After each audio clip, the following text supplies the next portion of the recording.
it just be like that. Sometimes ain't shit you can do about it. But what's going on? What's going on? Yo, come on in.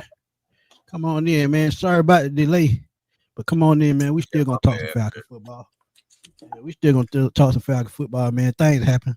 Life happens. But Dirty Bird gang, if you still in the chat, man, you damn sure said they were gonna get blown out. You said man, bro, it's so crazy.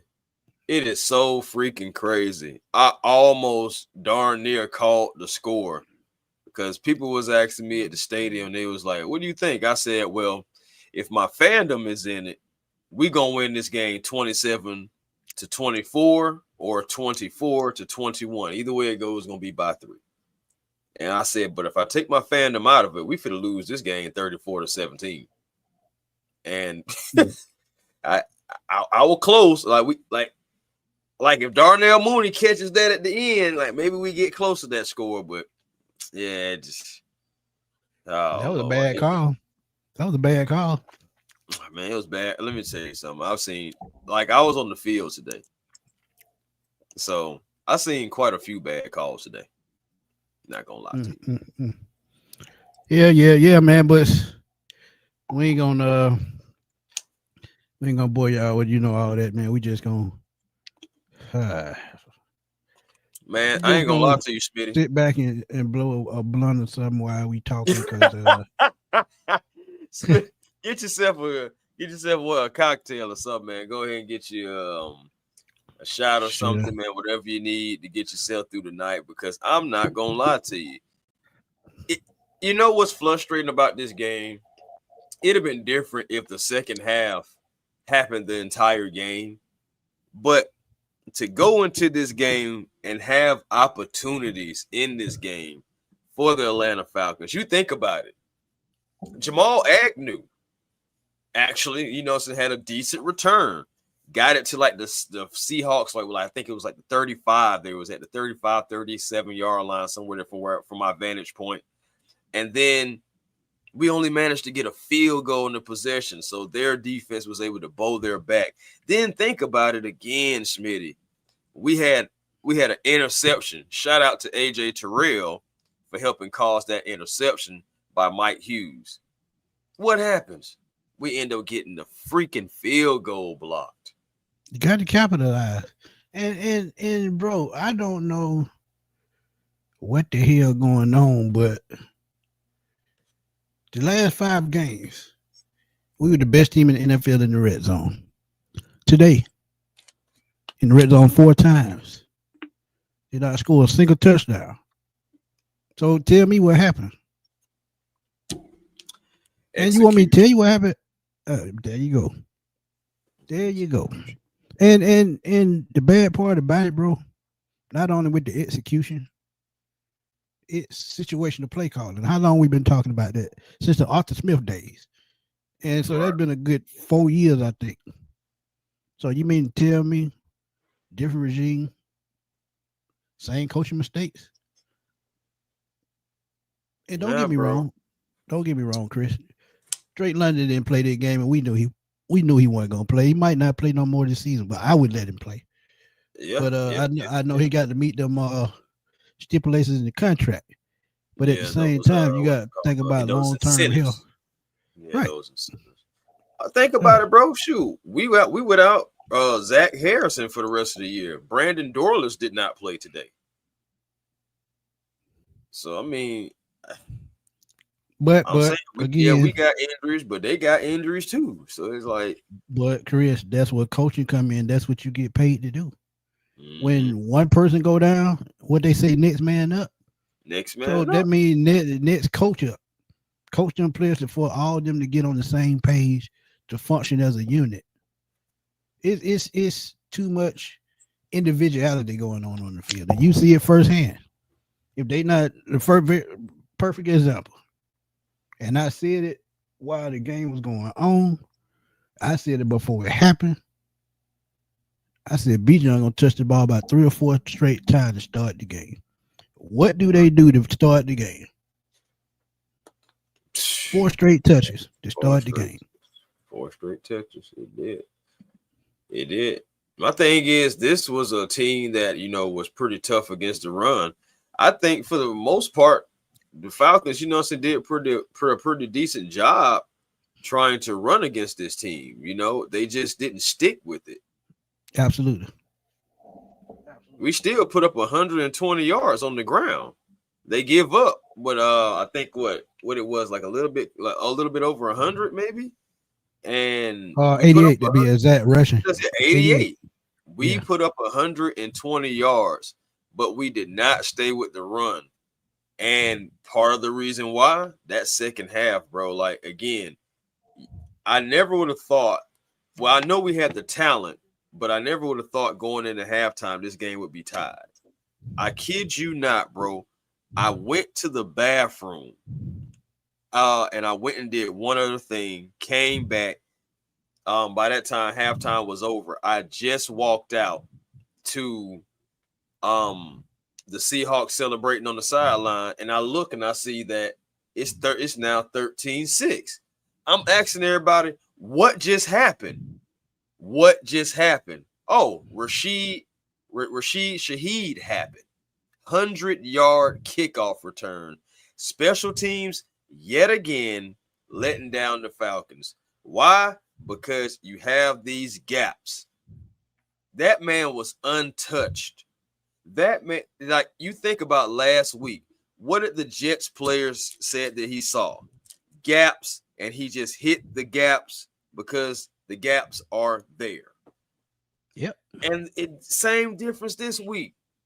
You played such a decent first half as far as like on defense, being able to stop this team. Yeah, they moved the ball a little bit, but you still bowled up your back to stop the team. Offense, they did sputter. Again, I've already talked about that. But regardless, you were in the game coming out of halftime, and boom, that was a momentum swing. Then, Smitty, I got to keep it real. If we're going to jump on one player, we got to jump on the players when they mess up. Bijan Robinson. I love Bijan Robinson. I'm glad Bijan Robinson is a Falcon. But Bijan Robinson fumbles too much for A1 Forever Sports. Bijan Robinson fumbles too much for Chris Tipmore.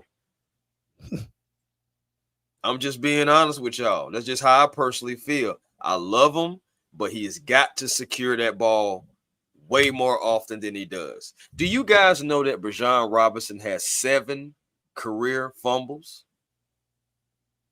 He hasn't been in the league long now. But, bro, let's be real. Let's be real about it, though. He knows why he fumbles the ball. He lackluster when it comes to carrying the football. I've been saying that shit for 2 years.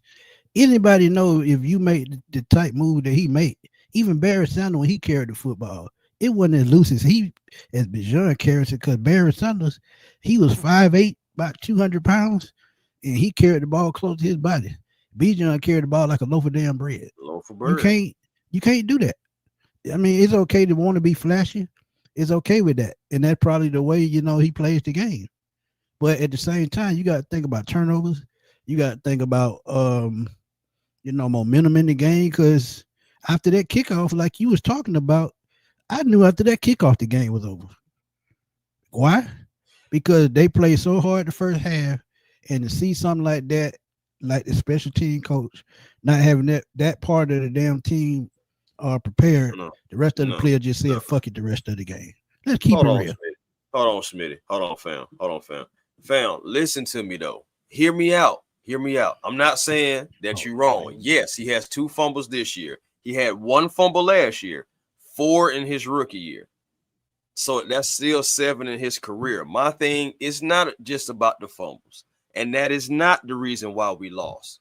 But I will say the mixture of the special teams with Rashid Shaheed scoring that touchdown, I didn't think the game was over then.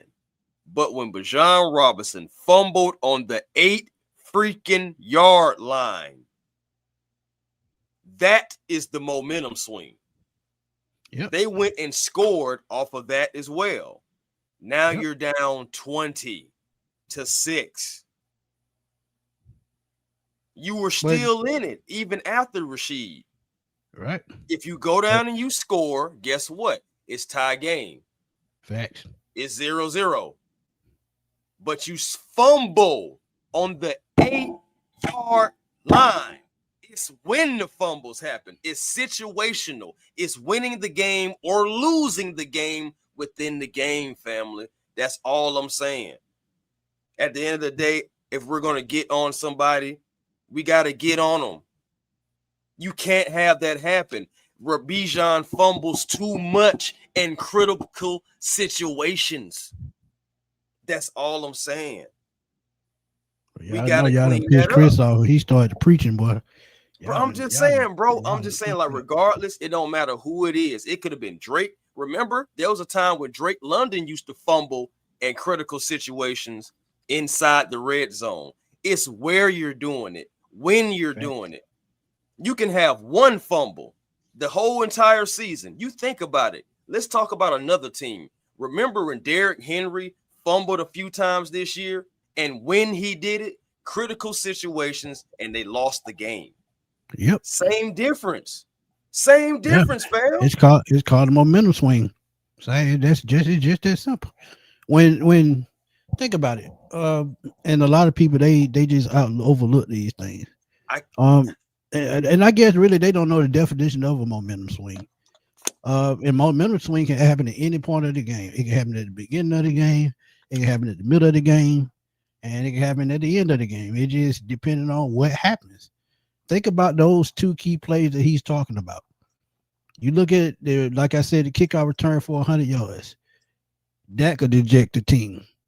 Then series later, they drive all the way down the field after getting the ball back, drive 80-some yards, just to damn fumble inside the damn 20. That's a double whammy. That's a momentum swing. That's a double whammy, man. And I'm sorry again, love Bijan Robinson. I ain't saying that I want to get rid of him. None of that stuff. You're not going to hear none of that crap. All I'm saying is when you're wrong, you're wrong. If I'm wrong, I'm wrong. But guys, I feel like I'm not wrong on this. It's just when he does it. If he fumbled, let's say midfield and everything or something like that, okay. A fumble is still a fumble, but it's just where we were right there. The defense was on his heels, and Bijan fumbled. Right. I'm sorry. For me, outside of the Rashid Shaheed, yes, that was a big blow. But if we score there, it negates it to a degree, and we right back in the game. It's 0-0. But because that happened, and then they go down and capitalize points off turnovers, then now you're down 20-6. When you look up at that scoreboard as a player, because I was on the sideline today, y'all, I'm going to tell you exactly what I saw. Dejection. I'm going to tell you exactly what I saw. How many weeks we've been saying that, Chris? Up, but it's just how many weeks we've been saying that, though? How many weeks we've been saying that the player been looking dejected? How long? It's different when you're on that sideline and you can kind of see it. I'm not going to lie. The first half, those guys were fired up because, again, the defense was playing lights out, holding the Seahawks of all people. You know what I'm saying? To 6 points in the first half, they're not used to that. Their coaching and the crazy thing, Chris, they took advantage of Sam Darnold's weakness in the first half. He was, I think, tied for the league in interception with 10.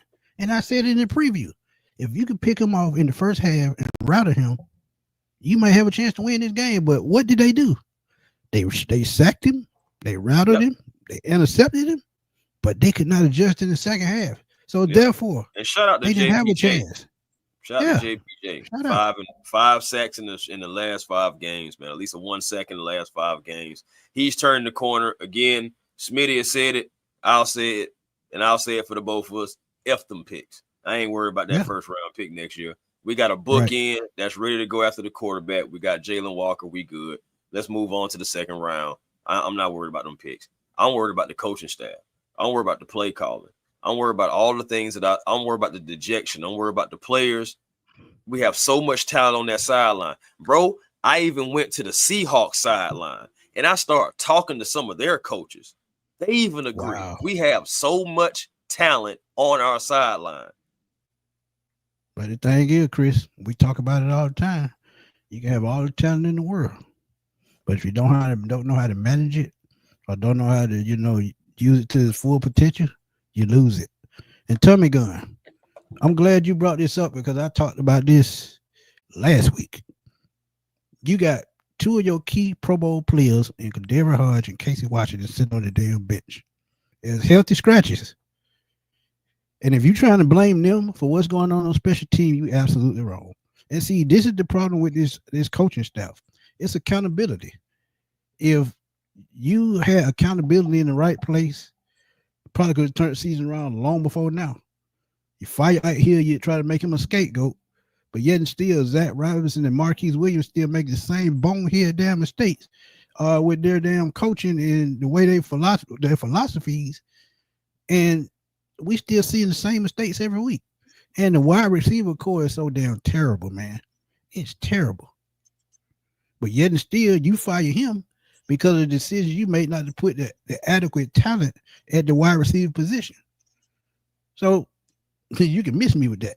But a healthy scratch 2 weeks in a row for two of your best special team players, that sounds like an accountability problem to me. That's what it sounds like to me. You want to hear a quote? Yeah, go ahead. Got a quote for you guys from our head coach, Raheem Morris. Question was asked about special teams. Oh, shit. And of course, how he starts it out, you got to go figure it out. It's not just one person at all. It's just not one thing to point at. You've got to go figure it out and look at the tape and try to come up with some answers. I mean, that just sounds very genetic. That sounds like a guy that doesn't know what's really going on, if you ask me. That sounds like a guy running out of excuses. That's what it sounds like to me. Yeah. And Ron, to answer your question, the team gave up on him after the Miami game. Just like I told you they will when they lost to the Saints last year when they were 2-7, coming off a 7-game losing streak. How can you trust a coach that can't guide you to a win over a game that you're supposed to win? I think 4 of the games we lost this year, we were supposed to win. And 3 of them we were probably favored in. When we were 3-2, we were being talked about around the whole NFL. And then what happens? Ego kicks in. Oh, guess what? Oh God! I'm so glad I was on the sideline today. Like God is good, because it's just so much that I was able to see. And even when I did have to go to the Seahawks side of things, like the Seahawks coaches and players, some of them was even just like, I'm just ready to end this and go home. Can we just end this? Like it's over. They're clearly out of it. They're clearly done. Stick a fork in them. I was like, hey man, I don't know. I'm ready to wave the white flag. Just end this. I mean, this is brutal. It was hit after hit. And then why are we throwing a screen pass on 3rd and 7, thinking we finna get somewhere, by the way, and it ended up turning into another pick? Yep. Like it's just like it was so many things that what's that thing that said things that make you go It was a lot of that today in the second half, especially. Right.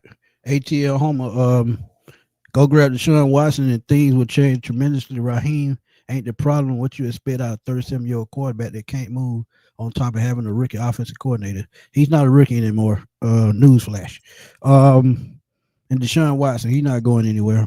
He got an $80 million cap hit next year for the team because they kept kicking the can down the road. And now, if it's a dead cap space, they trade or cut him is $131 million cap hit, and that's gonna be half of your salary. You're gonna be playing with replacement players, so you absolutely cannot do that. But Zulu Warrior, thank you for the donation, my brother. He said it's time for Rod to go due to the simple fact that this team has better talent than last year, but got worse, and that's what we've been saying the whole season. Arthur Smith done more with less. And you seeing it right now. And if Arthur Smith had this team and had a running back like a Bijan Robinson, even a glimpse of a quarterback better than what he had, and look, I'll be honest with y'all. I gave Marcus Mariota hell because that breakdance he did at the 50-yard line in Carolina. But he played Still better get than beat off of that. he played better than Taylor Heineke. He played better than Desmond Ritter. And to be honest, he's played better than Kirk Cousins at times. So it's coaching. Bro, you think about it. This team that we have, first of all, you think about it, going back to the bye week, that early bye week, and now we're having like, all these different like little string of injuries here and there. That was kind of expected when you think about it too. But man, I ain't gonna lie, it's crazy because Kyler Murray is not gonna be with the Cardinals next year at all. Like, there's no chance of that happening. But will he end up He with the gone. Falcons? I don't know, bro. But I just go back to this game and so many times. Oh, and then let's talk about the time to when the Falcons defense had three or four freaking penalties helping the Seahawks get down the field in the second half as well. Some losing discipline. And also, ultimately, bro, I gotta go back to the head coach. I gotta go back to the coaching, because I mean, at the end of the day, the coaching is coaching, but the players, they still have to be disciplined too. So I gotta put it on the entire team. This was a complete team defeat. Everybody was deflated in that second half, especially when you look at that scoreboard and you start seeing that score just continue to go up. You're trying to make moves. You're trying to move the ball, but you make a mistake after mistake, and they are a good team. You can't give good teams extra momentum. I was saying it on the sideline. I was like, man, listen, the Seahawks are already 9-3. They don't need any help doing anything. We said it in the preview. You got to play some of your best ball to even stand a chance. And in the first half, one side of the field, with the defense, they did. The offense, they were sputtering, but at least they still put up 6, I guess. Fact. But still, bro, that second half, bro, the tale of two halves, the adjustment game, the winning the game within the game. That's what, I'm saying, good coaching staffs and good teams do. They're not 9-3 by accident. Excuse me. They're not 10-3 by accident. Nope. And one thing they're very good at, and they said it during the damn preview show, they was good at adjusting with whatever was going on the field. And they talked about it during the game. And to talk about Clint Kubiak, that's been one of the guys that's been brought up a lot. But if Raheem Morris is fired, which I think he won't be, but if he is, Clint Kubiak is a name that I would look out for. But honestly, I still would like a veteran coach. I still would rather have a veteran coach, because we tried that first year thing with, I think, the last 3 times. Because Dan Quinn first time, Austin Smith first time, Raheem Morris second time, but really third time, and third time wanted to chump for his ass. So I would still rather go with a veteran guy. I'm gonna just keep it real. Mm-hmm. Nah, for real. At this point, man, it's just like I just want veteran everything. Just about. I mean, you can go rookie in certain areas, like with players and stuff. You not necessarily supposed to go rookie with coaching staff. I was never with that. Never with that. Slim, what's good, man? Said the offense didn't do anything in the red zone. Yes, and Smitty was talking about that earlier. How we was one of the best teams in the red zone last 5 weeks. But again, they didn't give you anything. Only 6 points. You got to score touchdowns against this squad. We talked about that in the preview. But anyway, then when the kickoff return scored for the touchdown, you could tell that the whole team just gave up. Again, I don't agree with that. Yeah. I feel like the team was done when Bijan fumbled and they went and capitalized points off turnovers. When they looked up at that scoreboard and seen that they still had 6 and they were down 20 to 6 Seahawks, they knew they do not have the firepower, the coaching, the know-how, the willpower to come back on this team. And what did that team keep doing? The same thing that we always want the Falcons to do. Stomp on a team when you got them down. Yep. And that's what something they struggle with for a long time, Chris. Not They just now. stomped us out. Yeah, you're right, Smitty. Yeah. T-Hamp. Yeah, karma comes in a funny way sometimes. And, it might not even be karma for his karma for the whole organization. And to me, it goes always back to Mike Vick, but we're not going to get into that. That's just my personal opinion. Because when you have a star player, you need to stand behind him no matter what. Steelers stood behind Ben Roethlisberger, but that's another conversation for another day. But it happens. Yeah, that's crazy because, and you want to know something too, Smitty? Going back to that statement, I always wondered if that would come back to haunt him. Oh, I knew always did. I knew it. I know. Yeah, I know.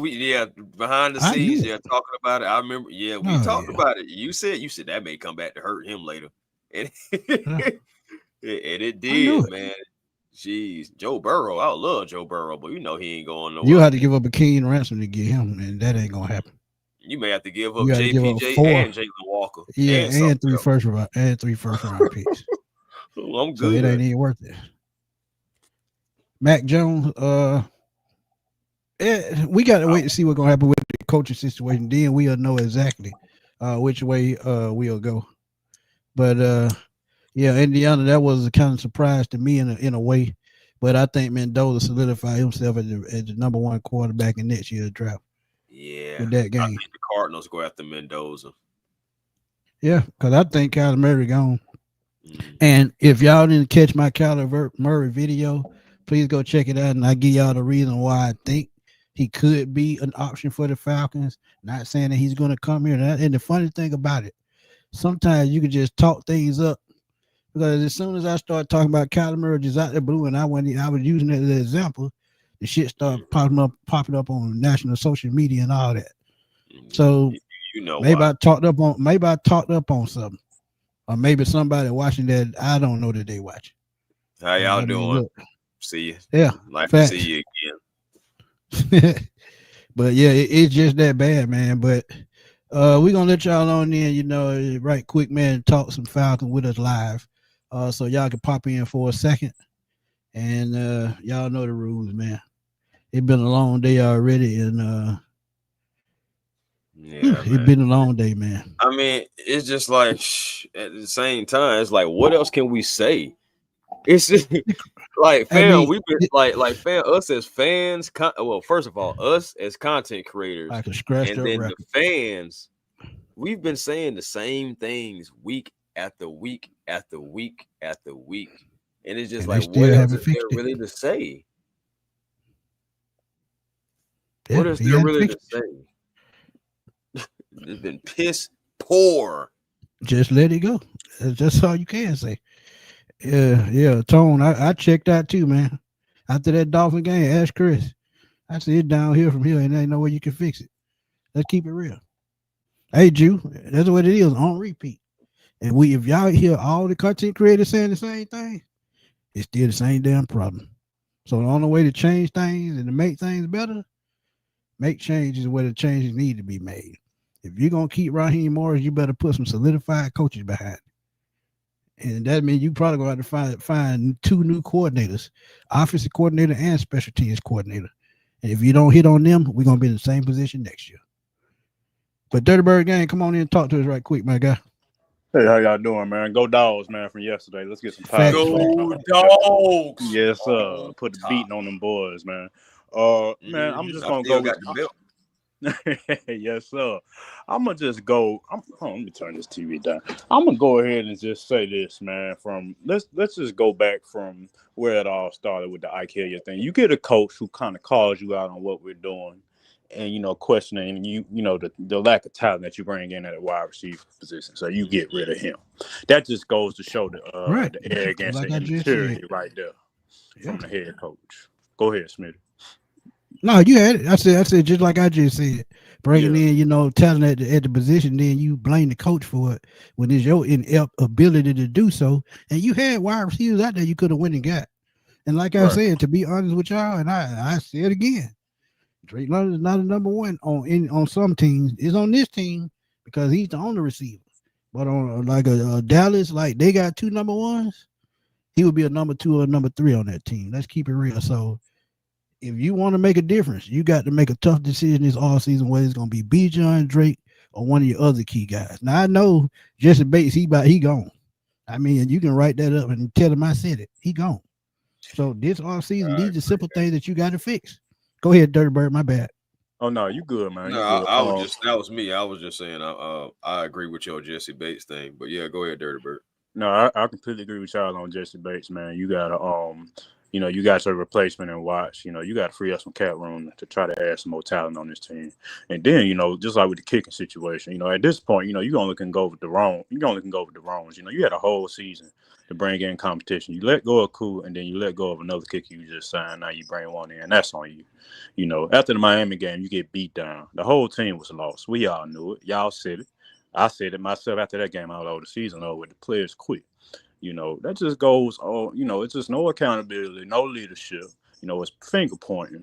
It's just bad, man. It's very bad. And until we got to get some veteran coaches in here. Just like I'm just repeating everything y'all said. Because everything is coming to back to bite Raheem in the ass, and he deserves every single last bit of it. He won't get another stint as head coach. And I'm tired of him saying, I'm tired of that shit, man. I'm tired of him saying, hey, we gonna figure it out. Man, bro, you couldn't figure it out if he hit you in the damn head, bro. Yeah, it's just that simple. Ain't nothing else to discuss. But like I said, shout out to JPJ. But man, like I said, we can get individual shout outs at all we want to, man. We got to figure out how to get the right people in this organization, man, to start winning football games, because it's real sickening, man. It really is. To get the Bears at home like that, that just goes to show you how bad it is. Yeah, that's true. Jew, you giving Drake the bag, huh? Okay. This is a strong wide receiver class coming up. If you want to save money and get on a young or get probably 2 solid wide receivers for that one, this will be the perfect time. I would throw the bag at him too, but with my options, just go ahead. And one more thing I will say, Smitty, I know you, like I said, it's late. We need to go ahead, like you said. I'm not worried about that first round pick. We got it in JPJ. We need to take a different approach in the draft. Start trading up. Whoever comes in here, like I said, Raheem probably will be here. And if he is, that's not going to be good. Hopefully we get a new coach. But we got to start trading back, get more players in day 2 and day 3 instead. That'll fit our scheme, man. Because, just continuously, either trading up, we got to take a different approach. This whole organization got to take a different approach. And the further we go up in the second round, the better opportunity we got to trade back. So it might be a blessing in disguise, but we'll see. But again, man, with Drake London, I give him the bad too, Jew. But honestly, if I got a chance to go get, two solid receivers, I'd take that. Because if you pay him the bag, then Bijan next year, and then they might be stupid enough to tag Kyle Pitts. Then we're looking at another Julio, Matt, and Dion situation. Especially with AJ Terrell, he still got a contract. So hey, look at the players we could have had if we ain't bring Kirk Cousins in. Man, please don't make us more upset. I'm but the crazy thing is with that Dirty Bird, if we don't give Kirk Cousins that contract, Michael Parsons will be in Atlanta instead of Green Bay. Drew Dalman will still be in here instead of Chicago. Honestly, I ain't want Drew Dalman back anyway. Let's be real. He having one. I ain't gonna lie to you. I'll take Dalman over Newsom. Yeah, I would, but he won't worth $14 million, man. Come on. Yeah, I agree with that. Yeah, I do agree with that too. However, this offseason, Tyler Linderbaum is going to be on the market. Now, that's a guy you give $14 million to. Hey, and you did mention that last week, too, when I asked y'all about, how the offensive line, as far as it is important moving forward, most definitely, I would want him here. That would be like an Alex Mack sign.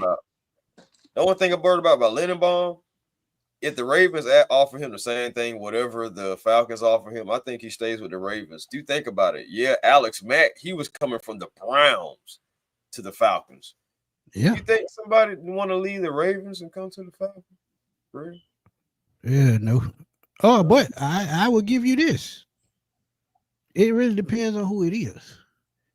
because if they come from an organization such as Baltimore, with a guy like Ozzie Newsome still behind the scenes, giving people pointers on how to draft and how to lure in free agents, I would bring in anybody from an organization like that.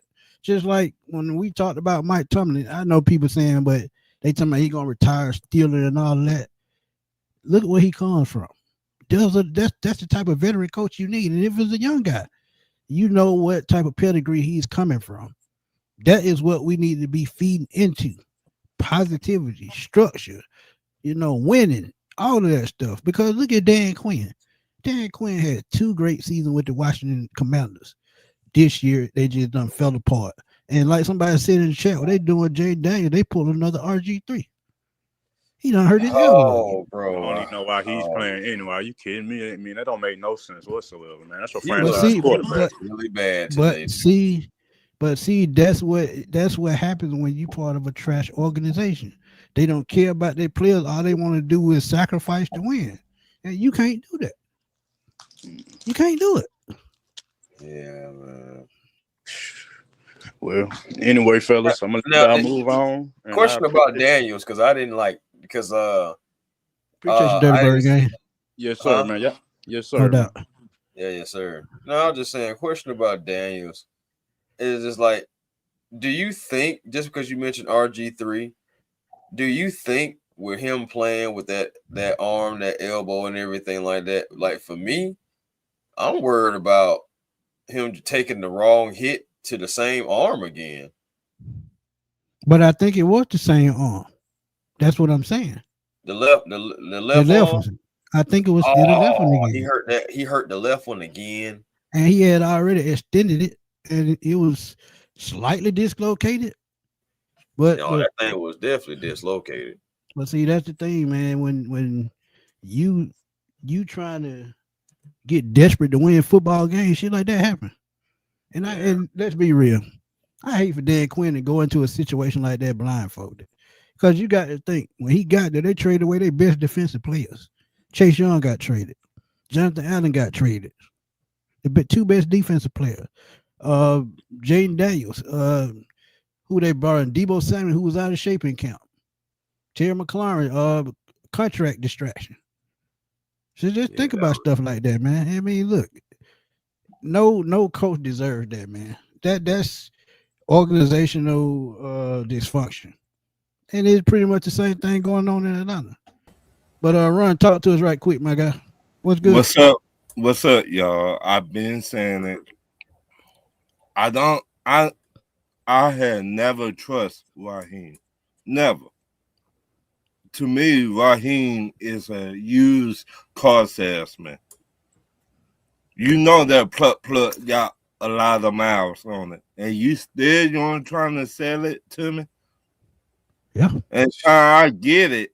I drive it off the lot, and the MF break down. That's Raheem Morris, a car salesman. But Ron, you remember having this conversation about I knew he was the wrong coach 2 years ago, right? Well, when he got hired. You remember me saying that when he got here, what did he do as an intern coach and let you know that he was going to be ready? Yeah, and don't get me wrong. He did win a Super Bowl with the Rams, but he was a defensive coordinator. That's totally different from being a head coach. Right. And so, go ahead. The sad part, because Arthur Blank, he buddy with people. You gotta take that buddy out of the way when you trying to give somebody a chance. You gotta look at their past. What, like you just said, Smitty, what Raheem accomplished as the man, not as a part of a team. Nothing. Yeah. Okay, so so I look at Arthur Blank. Do you really want to win now? You say you do, but actions speak louder than words. That's absolutely true. That's true. Argue that. You hire Raheem, and you think Raheem learned something? What he learned? I could do a better job than him. Oh, let me see, y'all. Let me look at the scoreboard. Let me clap my hand. Let me smile for the video camera. I admit, boy, you crazy. I admit, Ron, I do admit, like, coming into it, with none of us necessarily, most of us, because I do remember people saying, hey, man, we finally got the coach I wanted, et cetera. So I do remember some people vouching for Raheem, saying that they wanted Raheem the whole time. So I do remember. No. But I remember some people, but let me I say don't know if they were capping or not. But let me say this. I'm the one that said I want to be a better chick. Yeah, why? He know how to win. I said that. Yeah. A lot of folks is on the Belichick train too. I know Smitty was saying Mike McDonald. I was feeling that too. But I was thinking about our quarterback, and I was like, well, maybe Jim Harbaugh, just because of what he's done with past quarterbacks. Again, give me a track record. This coaching staff, I don't have a track record with y'all succeeding with a young quarterback, y'all developing him. Right. I know veterans like Kirk Cousins. And that's the problem. Raheem hired people, his best friends. Yeah, you can't do that. I could y'all get a homeless man in Atlanta right now to do the same thing that Zach Robinson doing. Yeah. Yeah, but the thing about it, man, if they wanted to, they didn't even have to hire Belichick as a coach. They could have just hired him as a GM. Right. And he probably would have been fine with that. Right. Yeah, he would have been fine with that. You wouldn't have Terry Fontenot, and you definitely wouldn't have the other guy, But I get that. I've been saying this for the longest. It started at the top. Ever since Smitty been on me, I've been telling Smitty it started at the top. Mm-hmm. Yeah. I mean, it does.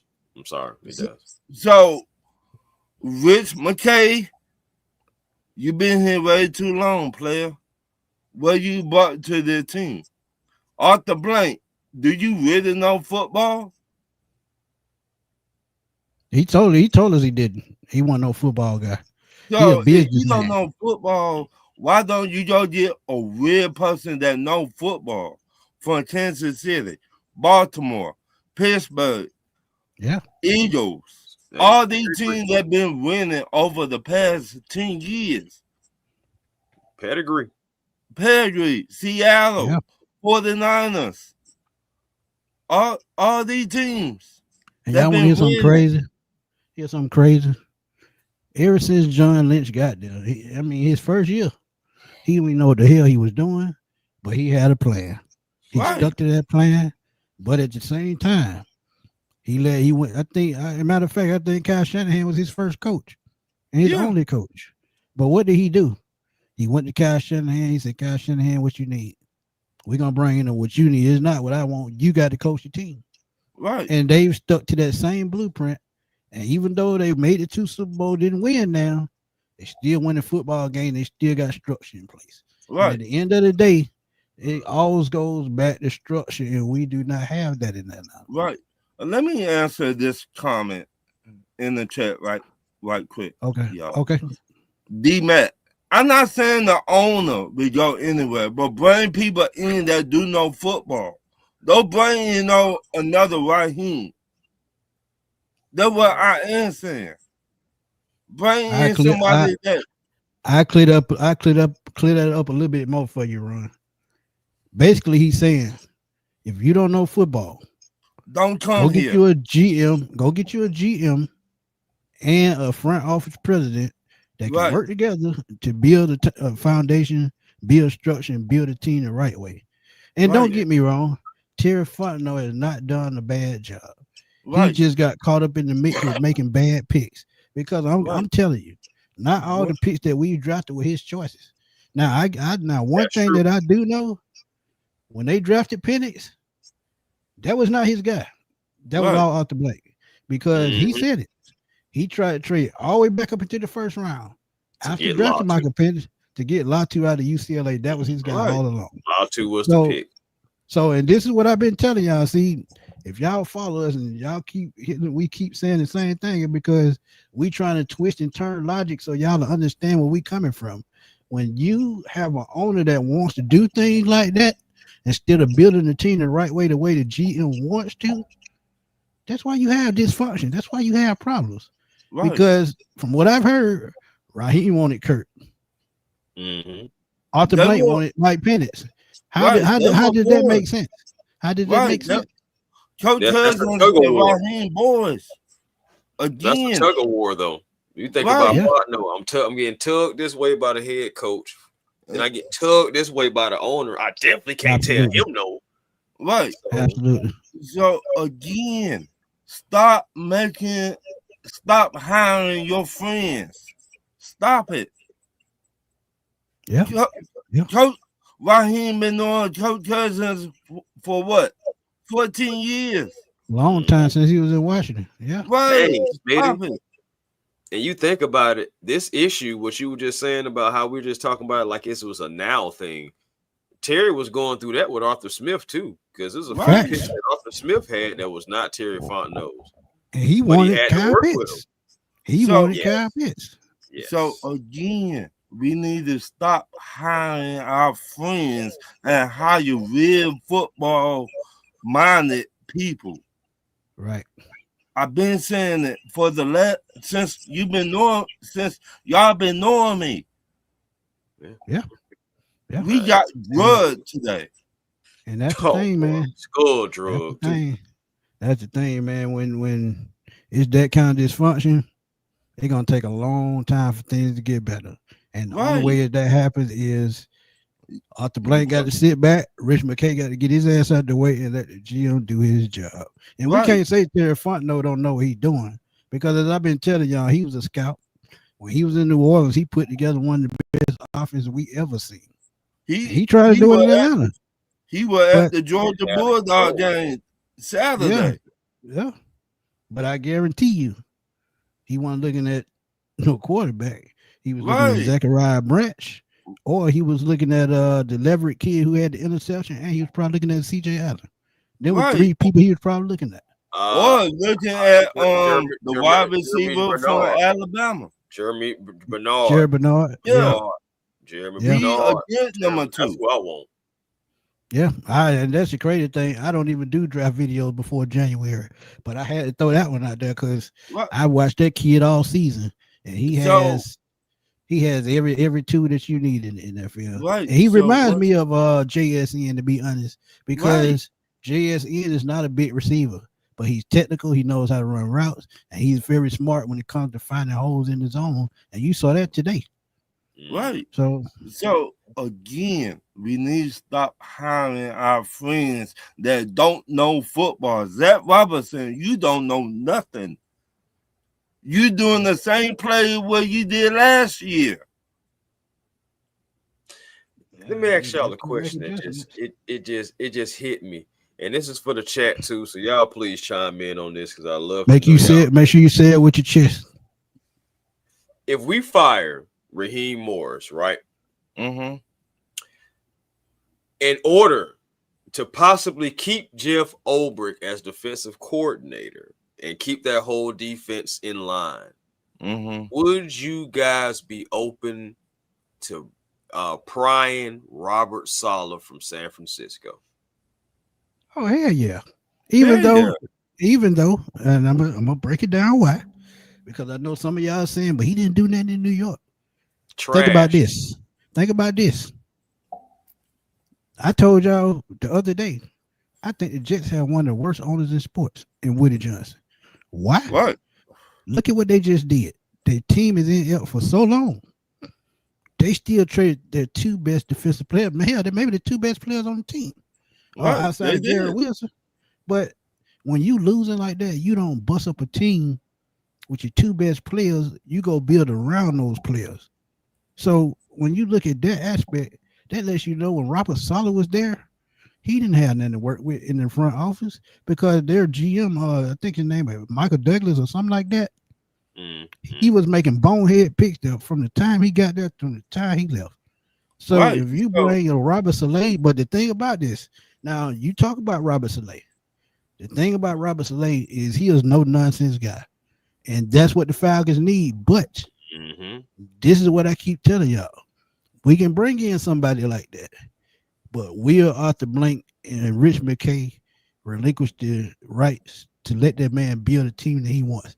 Because look at what he's doing with San Francisco's defense. When they played us 4 or 5 weeks ago, or whenever it was, he beat us with a damn near all rookie defense because his best player on defense, the middle linebacker, Fred Warner, out for the season with an ankle injury.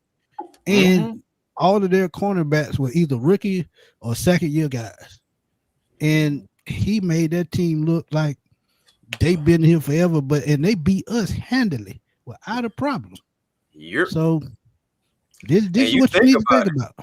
I'm going to go back. Remember when we played the Jets that year where I think with like Jesse Bates had that interception against the Jets when we was on the road that year? It was like 2 seasons ago or so.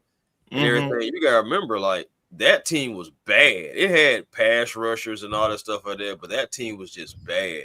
And then Robert Saleh had just been fired. And then you got Jeff Hubert trying to work it out and stuff. But my thing is, even like, and shout out to ATL JT, because I know he said he doesn't care for Jeff, to be honest. But I mean, you think about it, if Robert comes over, he possibly could tweak some things on for Jeff and everything like that, and they can help each other out. This team is way better than the Jets team. Right. I feel like we can at least agree on that. Absolutely. Yeah. You know, Absolutely. Let me ask y'all this. What OC y'all would like to have here? OC. See, man, at first. The Zach Robinson got to go. I got the moving truck outside. Yeah, I feel you. No, I'm not playing no games. I got the moving truck outside, gassed up. No brakes. He got to get out of AT Hill. I ain't gonna lie to you. And for me, and I've been saying it, if you guys been watching it, this is the guy for me, Mr. Nate Ollie. Honestly, I really believe that Nate Ollie and Jeff Ulbrich together, that's really like what's going on. Because that defensive line and these guys, like he has that defensive line. Those guys do try to get after it. Do they always get home? No. And I know even I seen Albert Abacady, and he had Darnold dead to rights and he just missed him. Right. But he definitely gone. Yeah, so it's just like, again, though, you have the effort there. Those guys are going after it. Nate Ollie is definitely one of the best offseason signings that we had this offseason out of anybody else. Yeah. So I take that in consideration. I want to keep Nate Ollie. I want to keep the defense, intact for the most part. Right. And honestly, if you bring over Robert as a head coach, you're going to have to figure out that offensive coordinator thing, but at least I feel like you're going to have that no nonsense that, hey, man, we got to go out here and win games. And, what I'm saying? You're going to have the right people on your team, because if they're not in, taking on the personality of the head coach, that hard-nosed type of personality, they're not going to be on the team anyway. And that's cool, because honestly, do we really want softies? Do we really want church boys? No. I'm not saying in life there's anything wrong with somebody like that, but on my football team, I don't need that. I need guys that are wanting to win and going out there trying to execute every single time. And that's been our problem for the last 10 years. Troy Anderson. Seeing him today. This man at Grady Hospital right now got his picture in the most time a player been here. At Grady Hospital.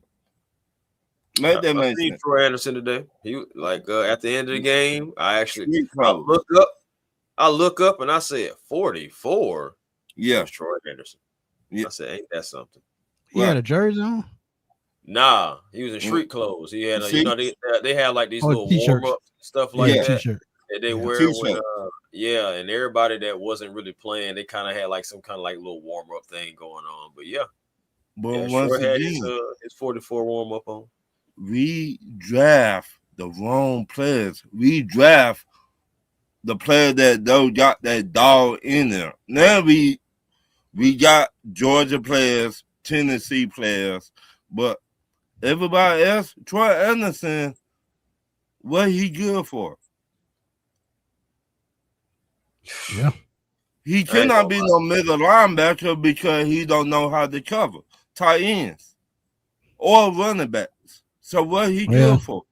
Point blank, where they made a mistake is take him in the second round. He was a project player, being a former quarterback and running back. That was poor scouting. Let's keep it real.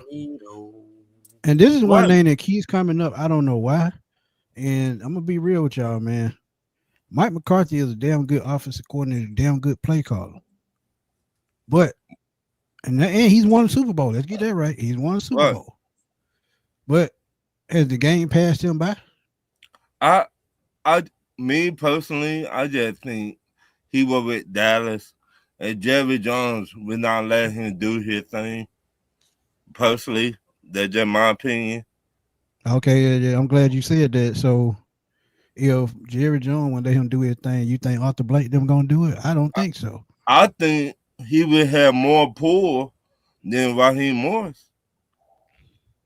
He do got Super Bowl. He was the man, or getting Green Bay to the Super Bowl and winning that Super Bowl. Yeah, he was not with the Jackson 5 like Raheem Morris or the Temptation. Let him do his thing though, man. I mean, the thing about power struck front offices is they bad for business. You'll never be able to win a championship team because you'll never be able to add that final piece, because it's just like what I said with the two quarterbacks. If you got two people tugging at the key position, that's just like if they hire a new coach and he said, "Hey, I got an idea. I want to bring in Kyler Murray," but the front office saying, "Hey, I got another idea. Right. I want to stick with Michael Penn to see what he want to do." See, that's conflict of interest, and things like that can't fly in a front office. If I'm a head coach and I'm trying to get this job, I would tell Arthur Blank, I would tell the front office, look, y'all did it y'all way. Y'all had not won nothing. Let me do it my way now. Yeah. You had not won nothing doing it your way. I don't see that changing. But if it won't change, bro. If it won't change, we will never win. Yeah. But I got one more person in the back. We got to get out of here. Right. Yeah. Y'all be easy. Bring him on in. Appreciate you, my guy. All right. No doubt. Shout out to Ron, my boy, man. Ron coming through, man. Yeah, man. We ain't seen Ron in a minute, man. We had to let him, you know what I'm saying, kind of go blow off some steam. Bit, yeah, man. Last person of the hour, man. Will, man. I already know you got some pink slips ready, my boy. What you got for us? Will, you still there? I think William maybe might be, you know what I'm saying, back handling some business. You know, he be trying to do multiple things at one time. Sometimes, you know, Will be working, or driving or whatever, but he just try to pop in. But regardless, though, fam, at the end of the day, you look at it, this is just a malpractice of an organization all the way around. Again, I love my Falcons. I love the Falcons. I will never leave the Falcons because I ain't cheering for nobody else. But at the end of the day, we have got to get better. We have got to turn this thing around. You think about it, the Panthers started out 0-2, and now they're in first place. Part of that, we gave them 2 wins. Bucks lost to the Saints. Yep, Bucks lost to the Saints. Think about it. Bucks lost to the Saints today. Think about if we were able to take care of business in at least 3 to 4 games like we were supposed to. We would be right there. They're right there for the taking. They're right there for the picking. And can you guys believe that we're heading down the stretch and the Carolina Panthers could win the division? Can't say I would be surprised though, because they're coach. Nah, I wouldn't be surprised at this point. But at the end of the day, you got to look at it. Dave Canales, he doing it. He turned them around. He got Short Man Shawty getting out of the doggone car seat. And I ain't gonna lie, he growing up right before our eyes. Chris, that's what I keep saying though. That is the perfect example. You remember when I said on the show the other day, the reason why Carolina turned it around when they hired Dan Morgan as GM, because let's be real, when the owner first bought that team, he was in the news about punching fans.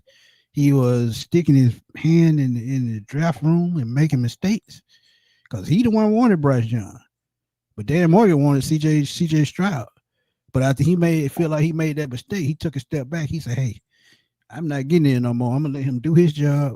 So what does Dan Morgan do? He go out and make key signings.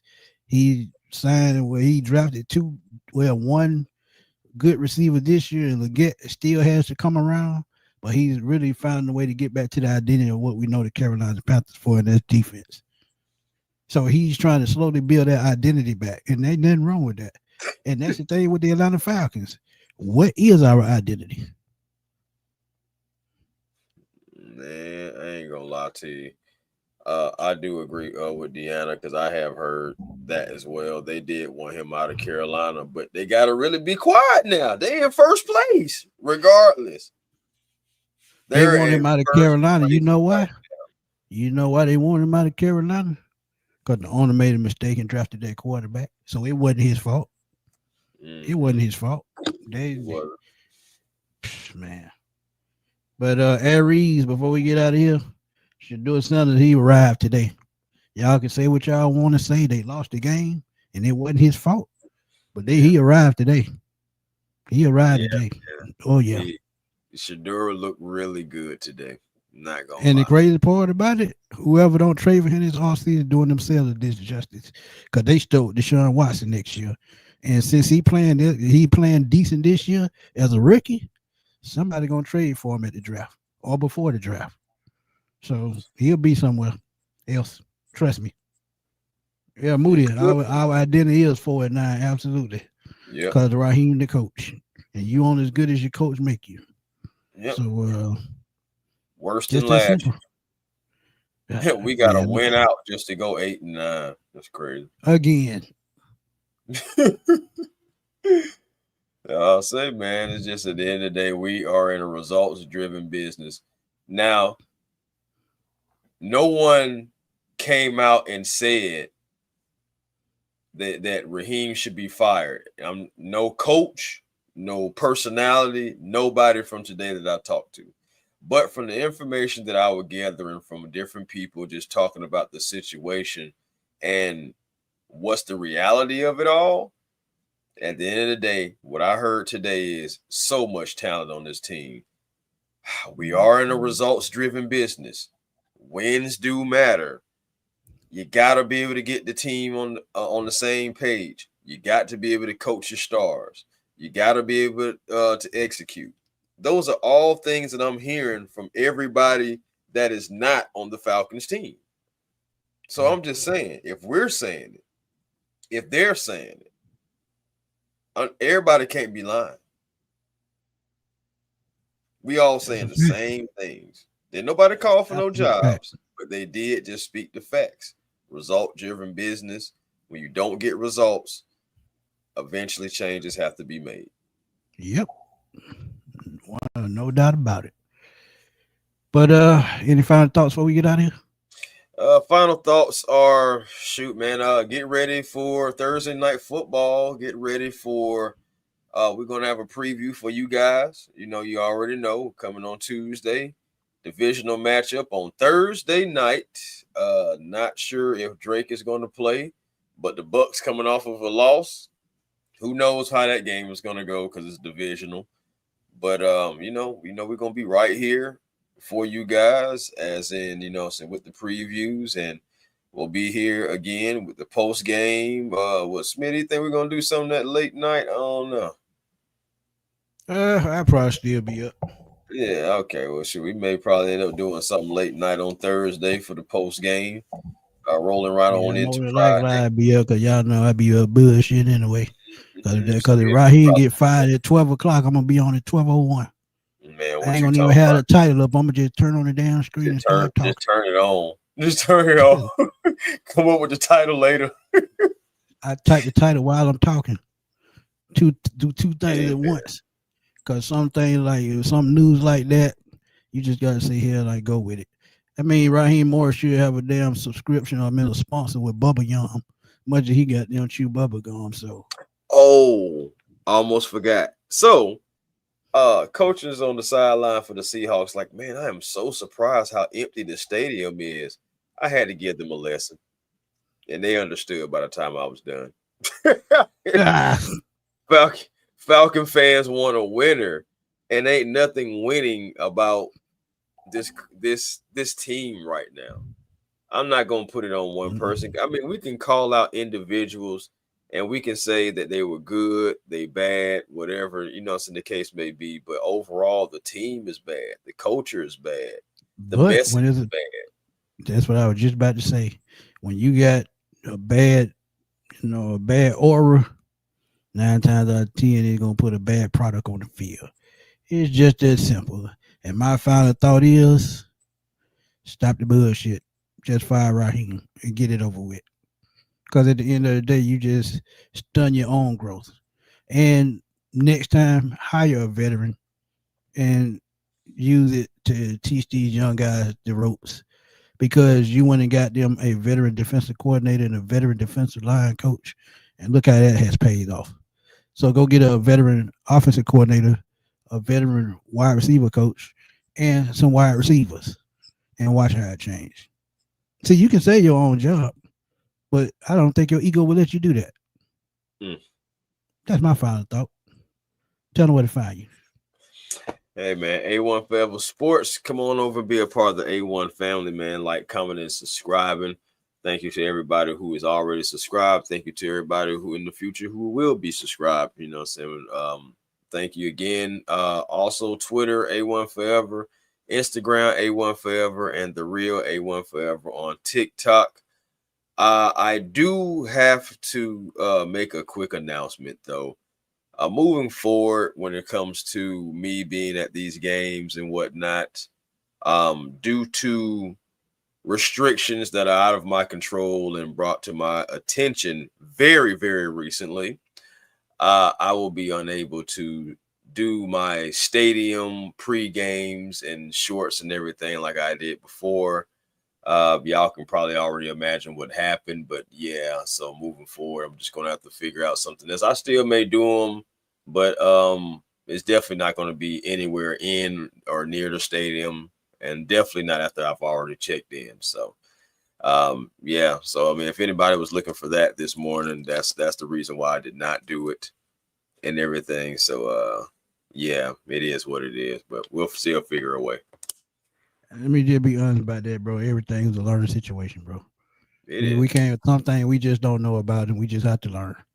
Because as we go along in this podcast and this content creation, we learn new stuff every day. Let's just keep it real. And even in real life, you learn new shit every day. So look, it happens. But y'all know where to find me, man. Smitty Sports Machine on YouTube. Also find me at fatboyslim_21 on Twitter. You see it right there up under my face, my avatar. That's where you find me at on Twitter. And I'm always over there blowing that thing up. But again, another tough loss, man, 30-79. I hope that some of these other players get refs this year so they can apply for new jobs, because a lot of these guys won't be here next year. So I just pray that they have a future in the NFL, because in-up front offices cost a lot of these guys their jobs and probably their future, depending on how long they've been in the league. So get ready for another interesting off season, because y'all know I'm going to keep y'all in tune. Me and A1, because that's what we do. But Chris, go ahead and tell everybody where they find you, then we can roll on out. Oh man, like again, I said, I did tell everybody where they can find me. But I will say this. Hey man, today is pretty much over. It's already passed. Make sure you try to do the best that you can to find your peace so you can have a better Monday, because it's going to be tough, man. I mean, we just got smacked again by the Seahawks for the second straight year, where they put up 30 points on us. And, different quarterback at that and different head coach, but still similar result. So that's tough. That's tough. But Facts, at the end of the day, man, we gotta That's get what I'm over talking it. about. Yeah, you got to find your peace, man. We talk about it every day off, behind the scenes off air. One thing about peace, man, when you find peace in your life, you find a wonderful thing, because ain't nothing like peace. Because when you got peace, everything starts to flow in the right direction. You can, think, more open minded. You can, just feel free, man. And sometimes that's what you need in life, especially with all the chaos and drama that's going on in the world today. So please, like you said, find your peace, man. But for my boy Chris, A1 Forever, this your boy Antoine Smitty Smith. If y'all missed any part of this show, please go check it out. Go hit the like button on the way out, and also hype us up. A1 Forever, Smitty Sports Machine, and we're gonna roll on out, man. Peace.